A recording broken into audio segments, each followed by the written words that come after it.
तो चलिए देखते हैं हम लोग आज का सेशन नंबर 3 और आते हैं क्वेश्चन नंबर फर्स्ट पे। देखिएगा क्या बोल रहा है क्वेश्चन। भूकंप की तीव्रता क्या पैमाना कौन सा है? भूकंप की तीव्रता आप यहाँ पे ऑप्शन देखोगे तो आपको आप सीधा लगा दोगे क्या, रिक्टर स्केल या फिर सिस्मोग्राफ। तो आप एक चीज याद रखिएगा कि भूकंप का तीव्रता के लिए बहुत सारे स्केल होते हैं। जैसे देखिएगा यहाँ पे, यहाँ का आंसर क्या हो जाएगा, तीव्रता पूछ रहा है ना, तीव्रता का आंसर हो जाएगा मर्केली स्केल। भूकंप का जो तीव्रता है उसको कौन मापता है? तो उसको मापता है मर्केली स्केल। क्या हो जाएगा यहाँ पे, भूकंप की तीव्रता, भूकंप की तीव्रता। जबकि भूकंप का जो पैमाना होता है, भूकंप का पैमाना ये किसके द्वारा मापा जाता है? तो ये मापा जाता है रिक्टर स्केल के द्वारा। कितना भूकंप आया है, मतलब कितना किसने बेस पे आया है, ये जो स्केल होता है 1 to 9 तक का होता है। और कितना तक आता है ये पता चलता है किस ग्राफ के माध्यम से? तो ये पता चलता है सिस्मोग्राफ से। तो ये भी क्या हो जाएगा, ये भी हो जाएगा भूकंप से संबंधित, भूकंप से संबंधित। बट यहाँ पे आप देखना तीव्रता, तीव्रता आएगा तो हमेशा हमेशा आंसर क्या हो जाएगा, मर्केली स्केल। भूकंप के बारे में देखें तो ये आपस में क्या होता है, टेक्टोनिक प्लेट जो हमारे पृथ्वी के अंदर जिसपे आपका महाद्वीप बसा हुआ है, टेक्टोनिक प्लेट के टकराने से आपस में क्या होता है, भूकंप होता है। इसमें 3 तरंग होते हैं, पी, एस और एल। ठीक है, प्राथमिक तरंग, सेकेंडरी तरंग और हो जाएगा आपका लव तरंग। और हम लोग इसमें क्या देख सकते हैं, भूकंप जहां से स्टार्ट होता है उसको क्या कहा जाता है, भूकंप जिस जगह से स्टार्ट होता है उसको कहा जाता है केंद्र या हाइपोसेंटर भी कहा जाता है। क्या, हाइपोसेंटर। ठीक है, लेकिन भूकंप का जो गति होता है, जो तरंग होता है, वो सबसे पहले जहां पे पहुंचता है वो कहलाता है अधिकेंद्र। क्या कहलाता है, अधिकेंद्र, इपी सेंटर। तो आप इतना याद रखोगे यहाँ पे। बाकी हम लोग देख लिए यहाँ पे क्या क्या हो गया, रिक्टर स्केल भी भूकंप से संबंधित होता है, मर्केली स्केल भी होता है और सिस्मोग्राफ भी होता है। एक आप वर्ड कभी कभी सुनोगे, सिस्मोलॉजी, सिस्मोलॉजी। ठीक है, लॉजी क्या होता है, तो लॉजी किसी भी चीज का अध्ययन होता है, लॉजी किसी भी चीज का अध्ययन होता है। जब आप भूकंप की तीव्रता के बारे में पढ़ोगे, भूकंप के बारे में पढ़ोगे तो वही क्या कहलाता है, वो कहलाता है आपका सिस्मोलॉजी। ठीक है, चलिए आगे हम लोग देख लेते हैं। यहाँ पे देखो वही सब कुछ यहाँ पे की पॉइंट दिया हुआ है।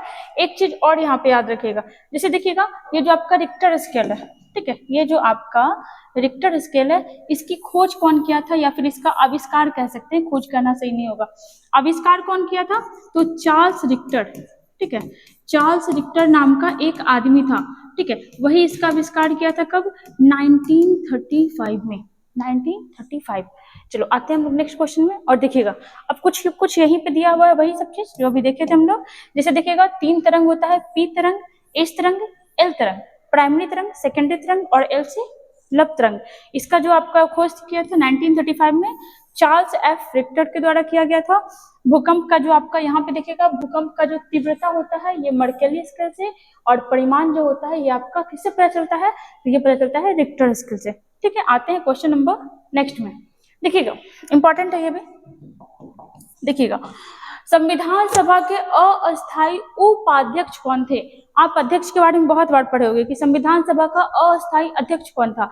यहाँ पे क्वेश्चन है आपके लिए उपाध्यक्ष, और इसमें हम लोग बहुत सारे क्वेश्चन देखते हैं, अभी यहाँ पे इसको रहने देते हैं। आते हैं संविधान सभा, संविधान सभा का गठन कब हुआ था, बताओ संविधान सभा का गठन कब हुआ था? तो ये हुआ था आपका 6 दिसंबर 1946 को। ठीक है, पहला सत्र या आप बैठक कर सकते हो, ये कब हुआ था? तो 9 दिसंबर 1946 को, 9 दिसंबर 1946 को। टोटल संविधान सभा में कितने मेंबर चुन करके आए थे? 389 मेंबर। इसमें महिलाएं कितनी थी? तो 15। इसमें कितनी थी? 15 महिला थी। इसमें से एक मुस्लिम महिला थी, एक मुस्लिम महिला थी जिसका नाम था, एग्जाम में पूछा हुआ है, बेगम एजाज रसूल। ठीक है, एकमात्र पूरे संविधान सभा में मुस्लिम महिला। ठीक है, और बाकी जितने भी महिला आई थी वो निर्वाचित होकर के आई थी, मतलब चुनाव होकर के। एकमात्र महिला जो मनोनीत होकर के आई थी, मनोनीत समझ रहे हो ना, कि यूं ही चुन लिया जाता, उनका चुनाव नहीं होता। एकमात्र महिला जो मनोनीत थी उनका नाम क्या था? तो उनका नाम था एनी मैस्करीन। चलो ये हुआ। अब थोड़ा सा हम लोग यहाँ पे इसको और भी डिवाइड करते हैं। जैसे देखना यहाँ पे कितना मेंबर था? 389। हम लोग 389 ऐसे नहीं याद रखेंगे, कैसे याद रखेंगे? 292 प्लस 4 और प्लस 93 हो गया ना, 4 3 7 2 9, हाँ ठीक है। 292 प्लस 4 प्लस 93। संविधान सभा में कितने मेंबर थे? तो इतने। ये जो थे ये कहाँ से आए थे? तो ये आए थे ब्रिटिश प्रांत से, ब्रिटिश प्रांत, ठीक है। ये 4 कहाँ से आए थे? तो 4 आए थे चीफ कमिश्नरी क्षेत्र से। कहाँ से आए थे? तो ये आए थे आपके चीफ कमिश्नरी क्षेत्र, चीफ कमिश्नरी क्षेत्र से, ठीक है। और 93 आए थे, तो ये आए थे आपके देसी रियासत से, देसी रियासत से। अब यहाँ पे पॉसिबल नहीं है इसके बारे में इतना बताना, कभी पॉलिटी वाले वीडियो में बताएंगे अच्छे से। आगे देखिएगा, अगर आपसे पूछता है कि 389 मेंबर था, इतने सारे थे, ये देश के विभाजन के पहले 1946 में हो रहा है ना। उसके बाद देखिएगा हमारा देश आजाद हो गया 1947 में। हमारा देश कब आजाद हो गया? 1947 में। इससे क्या हुआ कि हमारे संविधान सभा के बहुत सारे लोग कहाँ चले गए? तो वो चले गए पाकिस्तान का अलग से संविधान सभा में। तो अब भारत में कितने बचे? अब भारत के संविधान सभा में टोटल कितने मेंबर बचे? तो ये बचा 299। जहां 389 था वहां कितना बचा? 299। महिला कितनी बची? तो महिला बची 12, महिला बची 12। बाकी 3 कहाँ चली गई? तो बाकी की जो 3 थी वो कहाँ चली गई? तो वो चली गई आपके पाकिस्तान में, पाकिस्तान के संविधान सभा में। और ऐसे जानने के लिए तो बहुत कुछ है, आप यहाँ पे याद रखोगे। चलो अब ये बहुत इंपॉर्टेंट है, बहुत कम लोगों को ऐसे क्वेश्चंस पते होते हैं। संविधान सभा के पहले अस्थाई और क्या पूछ रहा है? उपाध्यक्ष। तो बच्चा जानता है कि अस्थाई अध्यक्ष कौन थे? तो अस्थाई अध्यक्ष थे डॉक्टर सच्चिदानंद सिन्हा, है ना। ये क्या थे? तो ये थे अस्थाई अध्यक्ष, ठीक है। इनको कब चुना गया था? तो 9 दिसंबर 1946 को। इन्हीं को क्यों चुना गया? क्योंकि पूरे संविधान सभा में सबसे बुजुर्ग, सबसे ओल्ड एज के यही थे, इसलिए इनको चुन लिया गया था, ठीक है। ओल्ड एज के यही थे इसलिए इनको चुन लिया गया था, लेकिन ये बीमार भी रह रहे थे, इसलिए फिर जब अगला बैठक हुआ था 11 दिसंबर 1946 को, ठीक है। इसमें किसको चुन लिया गया? अस्थायी अध्यक्ष। तो ये हो जाएगा डॉक्टर राजेंद्र प्रसाद, ठीक है। अस्थायी अध्यक्ष के रूप में किसे चुना गया? डॉक्टर राजेंद्र प्रसाद। अब चलो इतना तो सबको पता होता है, आपको ये भी पता रखना है क्या? तो अस्थायी उपाध्यक्ष कौन थे? तो अस्थायी उपाध्यक्ष थे फ्रैंक एंथोनी। कौन थे? फ्रैंक एंथोनी जो थे संविधान सभा के अस्थायी अध्यक्ष थे। तो अस्थायी अध्यक्ष कौन थे? तो अस्थायी अध्यक्ष थे हरेंद्र कुमार मुखर्जी। आपको हर जगह HC मुखर्जी लिखा हुआ मिलेगा, HC मुखर्जी। ये कौन थे? तो ये संविधान सभा के अस्थायी उपाध्यक्ष, सिंगल पर्सन नहीं थे, एक और भी आदमी था, TT कृष्णामाचारी, TT कृष्णामाचारी, ठीक है। ये दोनों आदमी क्या थे? तो संविधान सभा के उपाध्यक्ष थे। एक बार ब्रीफ में सुनिएगा क्या हम लोग देखें। संविधान सभा के पहले अस्थायी अध्यक्ष कौन थे? डॉक्टर सच्चिदानंद सिन्हा। संविधान सभा के पहले अस्थायी अध्यक्ष कौन थे? डॉक्टर राजेंद्र प्रसाद। संविधान सभा के पहले अस्थायी उपाध्यक्ष कौन थे? तो ये थे फ्रैंक एंथोनी। संविधान सभा के अस्थायी उपाध्यक्ष कौन थे? तो ये हो जाएगा HC मुखर्जी और TT कृष्णामाचारी। बाकी यहाँ पे जो भी फैक्ट है आप देख सकते हो, सारा बहुत कुछ, ये तो अभी कुछ नहीं है, इसमें हम लोग बहुत कुछ जान सकते थे। 6 दिसंबर को गठन हुआ, 9 दिसंबर को पहली बैठक हुई, 11 दिसंबर को राजेंद्र प्रसाद को बनाया गया अस्थायी अध्यक्ष, और फिर 13 दिसंबर को पहली बार क्या आया? उद्देश्य प्रस्ताव, जिसको 22 जनवरी 1947 को लागू किया गया था, ठीक है। चलिए आते हैं नेक्स्ट क्वेश्चन पे और देखिएगा, चलिए आएगा माइटोकॉन्ड्रिया। माइटोकॉन्ड्रिया की खोज किसके द्वारा की गई थी? जहां पे आप साइंस पढ़ोगे तो आप एक चीज ये देखोगे ना कि जो साइंटिस्ट लोग हैं वो क्रेडिट लेने में मतलब हिस्सेदारी नहीं रखते थे, कि अगर किसी चीज का हम खोज किए तो उसका हिस्सेदारी, उसी का उसका नामकरण हम ही करेंगे। मतलब ऐसा आप मैक्सिमम जगह देखोगे, जैसे प्रोटॉन खोज कौन किया? गोल्डस्टीन। नाम कौन दिया? रदरफोर्ड। ऐसा आपको यहाँ पे देखने को मिलेगा। तो पहले तो आइएगा माइटोकॉन्ड्रिया की खोज किसने की? आप यहाँ पे 3 चीज याद रखोगे, ठीक है। 3 चीज याद करोगे, पहले observe by, discovered by and named by, ठीक है। पहले तो आ जाओ ऑब्जर्व्ड बाई, ठीक है। मतलब पहली बार किसके द्वारा देखा गया? तो ये हो जाएगा आपका किसके द्वारा? तो ये हो जाएगा कॉलिकर, ठीक है। किसके द्वारा? कॉलिकर। आप जब बुक देखोगे ना तो NCERT में आपको कुछ लिखा हुआ मिलेगा, लूसेंट में कुछ लिखा हुआ मिलेगा, तो कंफ्यूज हो जाओगे, सारा कंफ्यूजन यहाँ पे क्लियर होगा। ऑब्जर्व्ड बाई क्या हो जाएगा? कॉलिकर। उसके बाद डिस्कवर्ड बाई, डिस्कवर्ड बाई क्या हो जाएगा? तो ये हो जाएगा आपका अल्टमैन, अल्टमैन, ठीक है। और देख रहे हो यहाँ पे नेम्ड बाई, नेम्ड बाई, नामकरण किसके द्वारा किया गया? तो ये किया गया था बेंडा, किसके द्वारा? बेंडा के द्वारा। क्या नाम था इसका? यहाँ पे हिंदी में लिख देते हैं बेंडा, ठीक है। मतलब क्या हुआ कि जो माइटोकॉन्ड्रिया है इसको सबसे पहले की बार किसने देखा? कॉलिकट। इसको डिस्कवर्ड, इसके बारे में बताया कौन कि हाँ भाई ये माइटोकॉन्ड्रिया है, तो ये बताया तुम्हारा अल्टमैन। और इसको नाम कौन दिया? तो नाम दिया बेंडा। अब हम लोग देखते हैं क्वेश्चन, माइटोकॉन्ड्रिया की खोज किसके द्वारा की गई? डिस्कवर्ड पूछ रहा है, तो हम क्या लगाएंगे? Option number B, Altman. अब आप बताओ कि माइटोकॉन्ड्रिया है क्या? खोज के बारे में देख लिए, नाम के बारे में देख लिए, सब कुछ, लेकिन है क्या? तो हम लोग जानते हैं कि हमारा बॉडी जो छोटे छोटे इकाई से, छोटे छोटे यूनिट से मिलकर बना है, उसका नाम क्या है? तो उसका नाम है सेल, ठीक है। जब कुछ सेल मिलते हैं तो जाके क्या बनता है? तो टिश्यू बनता है। जब एक ही प्रकार के बहुत सारे सेल का ग्रुप जमा होता है तो वो टिश्यू बनाता है, और जब एक ही प्रकार का बहुत सारा टिश्यू का ग्रुप मिलता है तो वो क्या बनाता है? वो बनाता है ऑर्गन। और जब बहुत सारे ऑर्गन बनते हैं तो क्या बन जाता है? तो बन जाता है हमारा बॉडी। उसके बाद आदमी आता है, खतरनाक आदमी बन करके आता है। वही चीज है यहाँ पे। अब आगे आइएगा, अब देखो क्या है।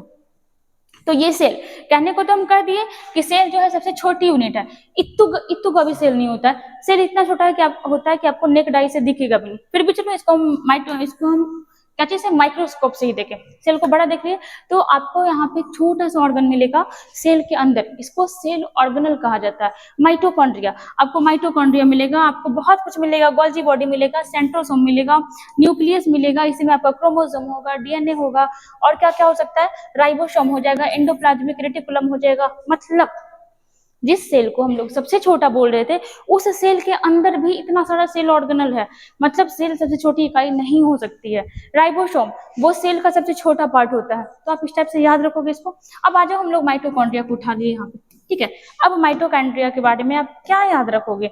तो इसको कहा जाता है power house of cell, power house of cell. सीधा आपसे क्वेश्चन पूछेगा कि सेल का पावर हाउस, ऊर्जा गृह किसे कहा जाता है? माइटोकॉन्ड्रिया को, ठीक है। ये डबल मेम्ब्रेन होता है, डबल मेम्ब्रेन, मतलब समझ रहे हो? ये जो आपका माइटोकॉन्ड्रिया आप देख पा रहे हो, ये माइटोकॉन्ड्रिया के पास में भी क्या होगा? तो ये डबल लेयर होगा, ठीक है। डबल लेयर होता है माइटोकॉन्ड्रिया, डबल लेयर होता है। तो आप इस चीज को याद रखना, डबल लेयर है। इसका खुद का डीएनए होता है, इसका खुद का डीएनए होता है, ठीक है। इसका जो होता है खुद का डीएनए होता है, खुद का आरएनए इसका भी होता है, और खुद का राइबोसोम भी होता है इसका। समझ पा रहे हो कि कितना वेल डेवलप ये होता है? सेल में ये सब चीज होता है, ये सारी चीज आप देख रहे हो ना, डीएनए, आरएनए, राइबोसोम, ये सारा सेल होता है, सेल के अंदर होता है। बट माइटोकॉन्ड्रिया एक ऐसा सेल ऑर्गेनल है कि इसके पास खुद का डीएनए है, खुद का आरएनए है, खुद का राइबोसोम है। समझ पा रहे हो? इतना ज्यादा इंपॉर्टेंट है। जो भी हमारे पास सेलुलर रेस्पिरेशन होता है, जो भी श्वसन होता है, उसका क्रिया कहाँ होता है? तो उसका माइटोकॉन्ड्रिया में ही होता है। तो आप यहाँ पे याद रखना, इसे कॉलिकट, ये भी आपका माइटोकॉन्ड्रिया से रिलेटेड है। अल्टमैन हो गया, बेंडा हो गया, सारा आपका माइटोकॉन्ड्रिया से ही रिलेटेड है। और सेल का पहला खोज कौन किया था? तो ये किया था आपका रॉबर्ट हुक, रॉबर्ट हुक, ठीक है। कब किया था?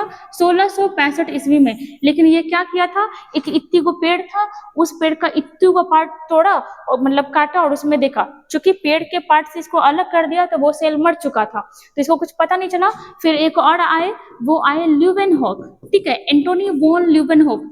ये जब कहा जाता है कि अपने घर में प्लांटिंग कर रहे थे तो उनके हाथ में कुछ मिट्टी सा कुछ लग गया। फिर उसी मिट्टी को उनको जब इचिंग होने लगा तो उनको लगा कि भाई इस मिट्टी में कुछ तो है, तभी तो इचिंग हो रहा है। और फिर जब जाकर के उस मिट्टी पे ऑब्जर्व किए तो उनको बहुत छोटा छोटा कण मिला। तो पहले तो उसको क्या नाम दिए? पहले उसको नाम दिए बैक्टीरिया, ठीक है, बैक्टीरिया। और फिर जब बहुत ज्यादा खोज किए तो पता चला कि भाई ये सब क्या है? आपका सेल है।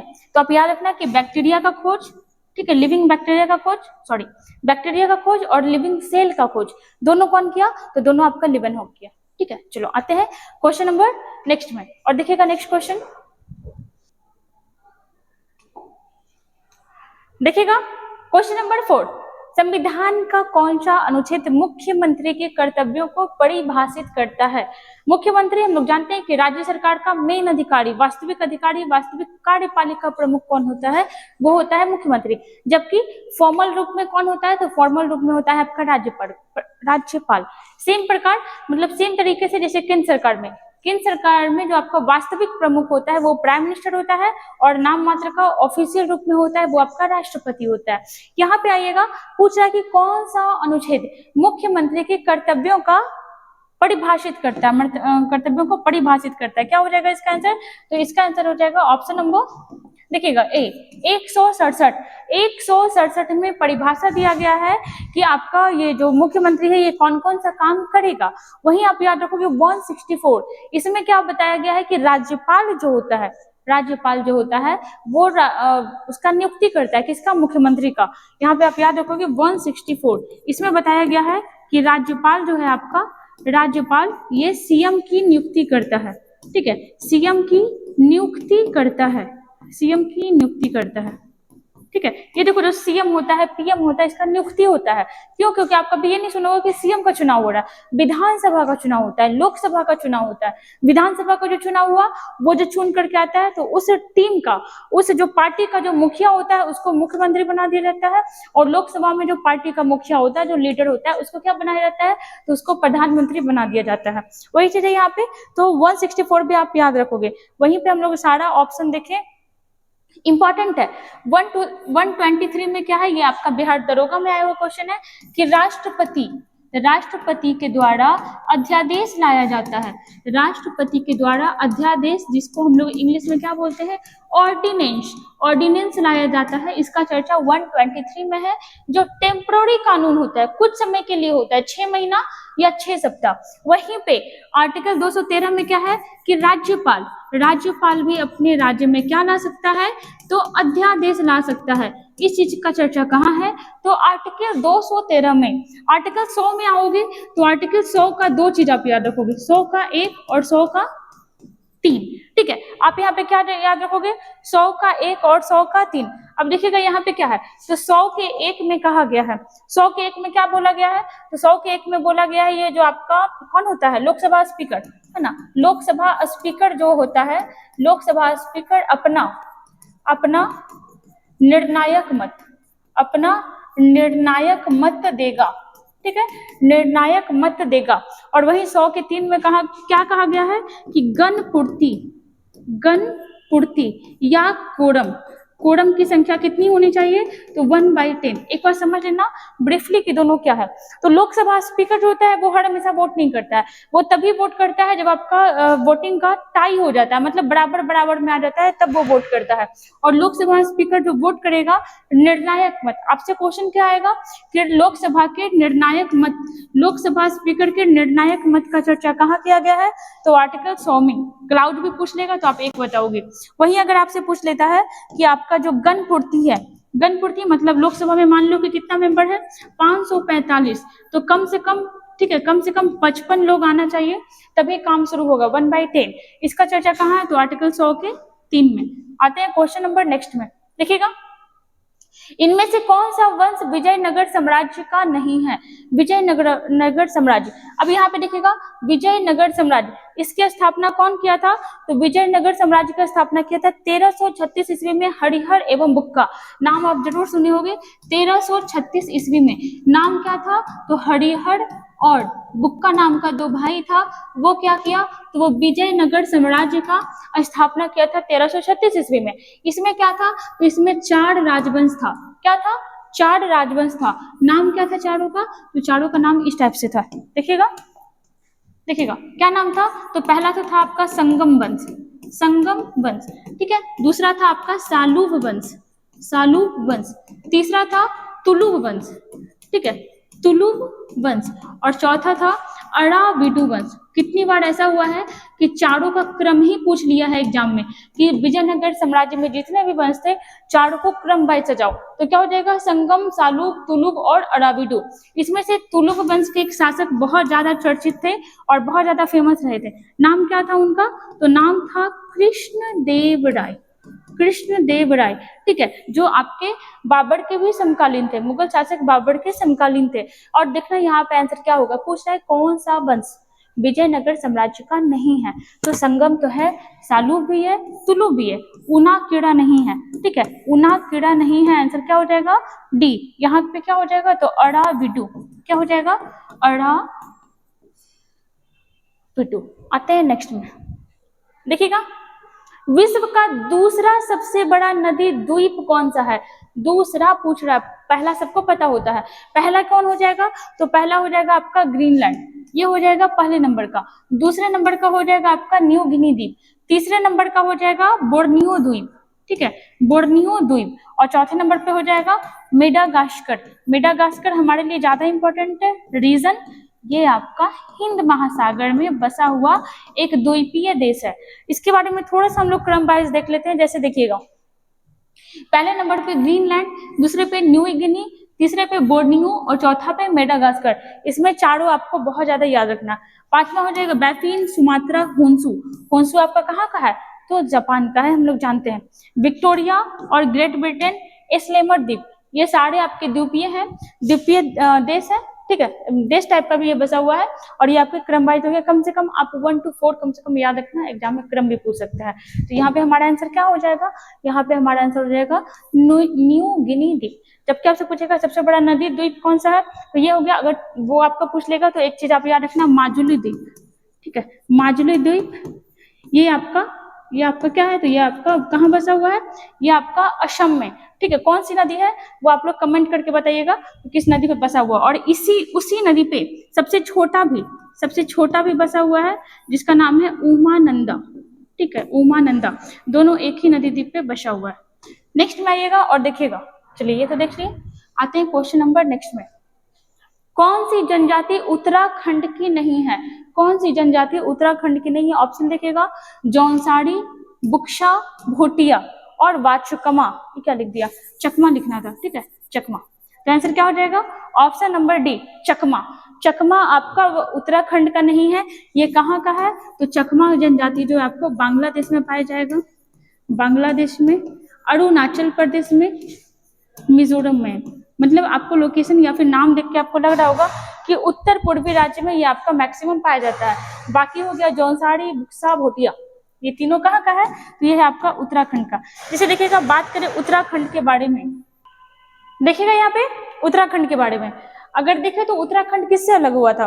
उत्तराखंड अलग हुआ था यूपी से, है ना, यूपी से अलग हुआ था 9 नवंबर 2000 ईस्वी को। और कितने नंबर का राज्य बना था? 27वें नंबर का राज्य बना था। तभी तो 28वें नंबर का झारखंड बना और 29वें नंबर का कौन बना था? तो ये बना था तेलंगाना। लेकिन अब 28 राज्य ही बचे हैं। लेकिन उस समय इसका नाम क्या था? उस समय इसका नाम था उत्तरांचल, उत्तरांचल। उसके बाद 2007 में उत्तरांचल का नाम क्या हो गया?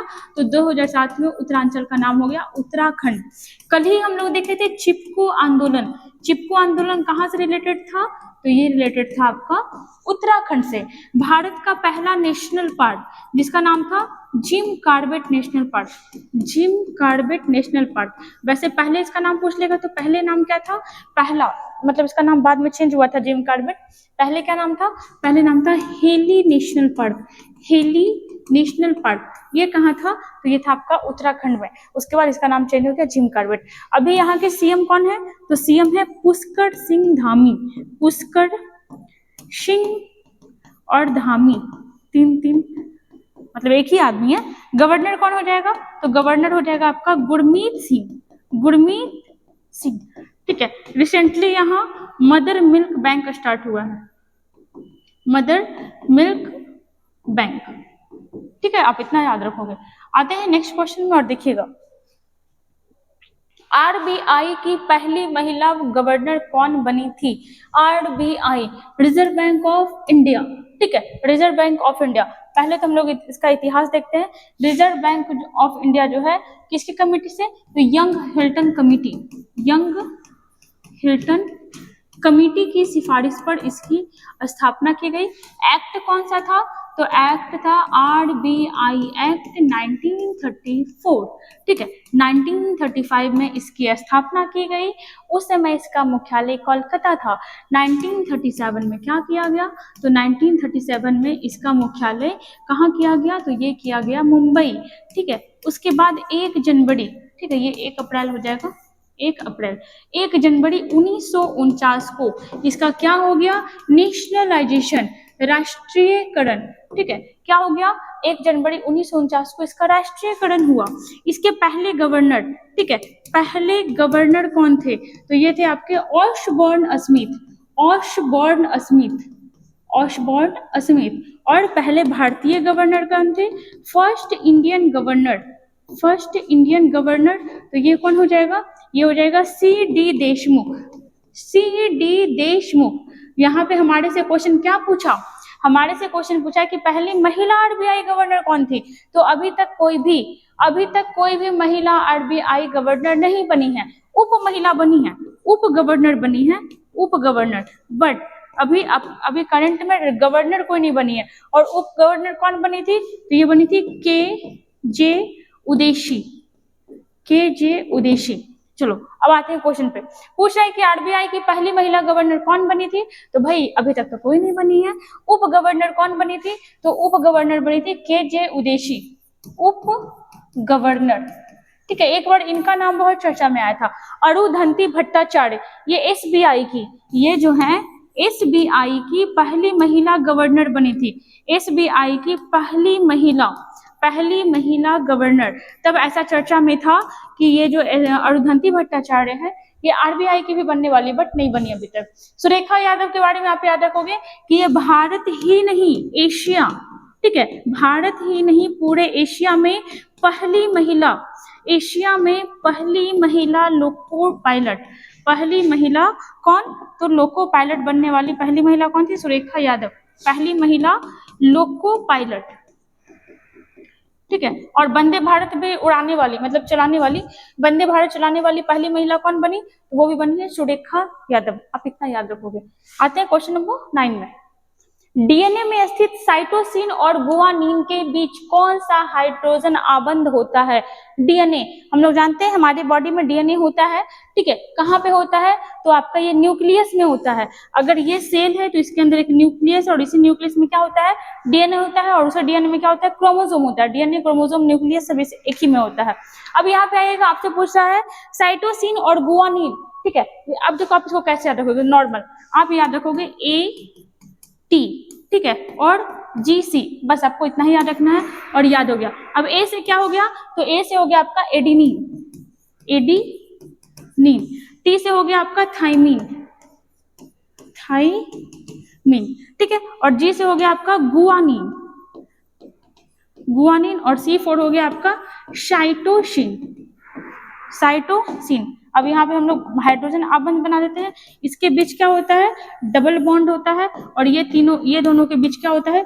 ट्रिपल बॉन्ड होता है। अब क्वेश्चन में आना, क्वेश्चन में पूछा है DNA में स्थित साइटोसिन और गुआनिन के बीच कौन सा हाइड्रोजन आबंध होता है? तो देखो गुआनिन और साइटोसिन के बीच कौन सा हाइड्रोजन आबंध है? तो ये है आपका ट्रिपल। तो यहाँ पे हमारा आंसर क्या हो जाएगा? Option number C। जबकि आपसे पूछता है एडेनिन और थाइमिन के बीच कौन सा होता है, तो ये क्या हो जाता है आपका? सिंगल बॉन्ड, सॉरी ये डबल बॉन्ड, ठीक है। ये जो आप देखोगे ना इस टाइप से जो बना होता है, तो यहाँ पे आपका एडेनिन और थाइमिन वगैरह सब एग्जिस्ट करता है। चलिए आते हैं क्वेश्चन नंबर 10 में। और देखिएगा थोड़ा सा यहाँ पे क्वेश्चन क्या बोल रहा है। निम्न में से किसकी संबंध, यहाँ पे संबंध नहीं होना चाहिए था, देखिएगा इसको थोड़ा सा करेक्ट करिएगा। निम्न में से किसकी संसद का नाम, ठीक है, संसद का नाम, निम्न में से किसकी संसद का नाम पार्लियामेंट नहीं है? हम लोग जानते हैं कि हर एक देश में संसद होता है जो देश को चलाने का काम करता है, विधायिका कार्यपालिका का काम करता है। तो हमारे देश में जो संसद है उसका चर्चा कहाँ किया गया है? हम वीडियो में बहुत बार बताए हैं। आप बताओगे कि हमारे संविधान के किस आर्टिकल में संसद का चर्चा किया गया, ठीक है। चलो इसको बताना आप कमेंट में। यहाँ पे आ जाओ, निम्न में से किसकी संसद का नाम पार्लियामेंट नहीं है? तो आप देखोगे ब्रिटेन, इसके संसद का नाम पार्लियामेंट ही है। कनाडा पार्लियामेंट है। ऑस्ट्रेलिया, इसका भी क्या है? तो इसका भी आपका पार्लियामेंट है। हमारे भारत के संसद का नाम क्या है? तो हमारे भारत के संसद का नाम क्या है? संसद ही है, पार्लियामेंट नहीं है, ठीक है। नाम यहाँ पे इंग्लिश को ही क्या किया, नाम अलग से रख लिया। ये अपने संसद को पार्लियामेंट करता है, हम अपने संसद को संसद कहते हैं। अभी हाल ही में 28 मई को क्या हुआ? तो नए संसद भवन का इनॉग्रेशन हुआ था। कुछ और संसद भवन का नाम हम लोग देख लेते हैं। जैसे देखिएगा रूस, ठीक है, पूछ लेता है, अभी रिसेंटली पूछा, बिहार पुलिस के एग्जाम में पूछा हुआ है कि USA के संसद को क्या कहते हैं? कांग्रेस कहते हैं। रूस का क्या हो जाएगा? तो रूस का हो जाएगा दुइमा, ठीक है। USA का क्या हो जाएगा? तो USA के संसद को कहा जाता है कांग्रेस, ठीक है। 2 बार हो गया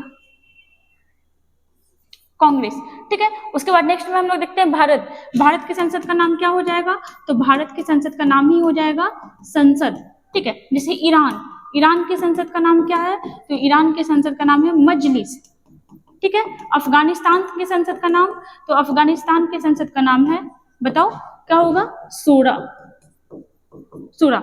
स्पेन, स्पेन की संसद का क्या नाम है? स्पेन, तो स्पेन का हो जाएगा कोर्टेस, ठीक है, कोर्टेस। और वहीं देखिएगा डेनमार्क, ठीक है, डेनमार्क की संसद का क्या नाम है? तो डेनमार्क की संसद का नाम है फॉलकेटिंग, फॉल किटिंग। इसे भी एग्जाम में पूछा हुआ है, इंपॉर्टेंट है, इसलिए लाए हम आप लोग के लिए। अब यहाँ पे आप कुछ कुछ याद रखोगे, बहुत सारे देश का है, कुछ कुछ इंपॉर्टेंट है जो हम लोग यहाँ पे देखें, बाकी आगे वाले क्वेश्चन में कभी कभी और भी देख लेंगे।